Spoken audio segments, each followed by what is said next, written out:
Nous allons voir maintenant un autre type de signalement sur la DSN. Donc après avoir vu tout ce qui concerne les signalements arrêt de travail, nous allons voir maintenant ce qu'on appelle un signalement de fin de contrat, puisque dans la DSN, s'il se passe des choses pour les salariés, soit un arrêt maladie, soit un fin de contrat, il ne faut pas attendre la DSN mensuelle pour générer ce qu'on appelle un signalement. Alors je vous invite, parce que c'est un prérequis, à consulter le tutoriel sur tout ce qui va concerner gérer le départ d'un salarié, puisque vous allez voir toute la procédure de sortie, et c'est à partir de cette procédure de sortie qu'effectivement on va pouvoir générer un signalement. Donc là, c'est surtout de voir comment, une fois que effectivement vous avez signalé la fin de contrat, eh bien, comment le prendre en compte dans un signalement qu'on appelle STC.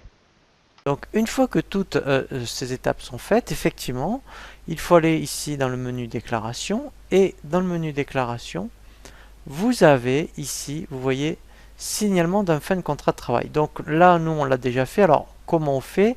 Donc en fait, on fait ajouter, on fait signalement d'un fin de contrat de travail, et ensuite, on arrive exactement à cet écran-là, où là, en fait, effectivement, donc déjà, vous voyez, d'où l'intérêt eh bien d'avoir généré le STC, puisqu'ici, on peut revoir eh bien, effectivement, toute la partie, je dirais, du solde de tout compte par rapport aux salariés qu'on a fait sortir. Donc ça, on le voit bien dans le tutoriel qui explique gérer le départ d'un salarié.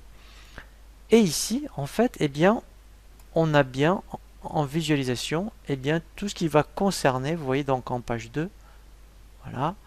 Eh bien, effectivement, voilà. Donc là, alors là, effectivement, il y a, je dirais, le minimum, puisqu'en fait, en plus, effectivement, comme au niveau des bulletins de paye, il n'y avait pas les bulletins précédents, voilà. Mais sinon, là, en fait, il reprend tout ce qui vous génère au STC. Alors, ce qui est intéressant, c'est que tout est modifiable. Donc, si en plus vous avez besoin, eh bien, de le modifier, c'est modifiable. Donc après, on peut même faire annule et remplace. Donc, une fois que c'est modifié. Et ensuite, ce qui est intéressant, c'est qu'avant de déclarer le fichier, donc dans un premier temps en mode test, puisque vous allez après donc l'envoyer à NetEntreprise. Donc là après, on va voir un tutoriel après effectivement sur toute la démarche lorsqu'on transfère effectivement le fichier, donc soit mensuel ou donc le fichier de signalement, c'est le même principe, à NetEntreprise. On peut le faire contrôler.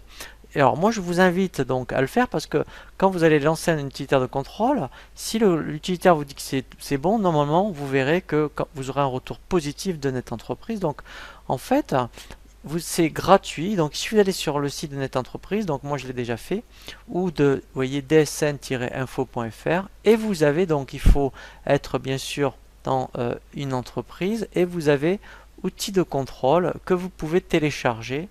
Et une fois, donc si vous avez déjà fait ce qu'on appelle un NDS4, c'est le même principe, on télécharge cet utilitaire et après on fait donc contrôler le fichier.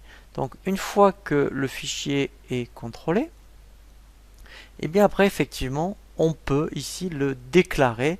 Donc là après il va donc générer un fichier et après il suffit donc de se connecter à NetEntreprise pour pouvoir et bien effectivement donc le transférer. Donc bien sûr il faut avoir au préalable bien avoir indiqué toutes les informations et bien donc au niveau du déclarant. Donc là pareil, je vous invite à consulter le tutoriel sur DSN sur tout ce qui concerne le déclarant. Et donc si vous avez bien indiqué ce qu'on appelle le CRE, et bien NetEntreprise pourra vous contacter.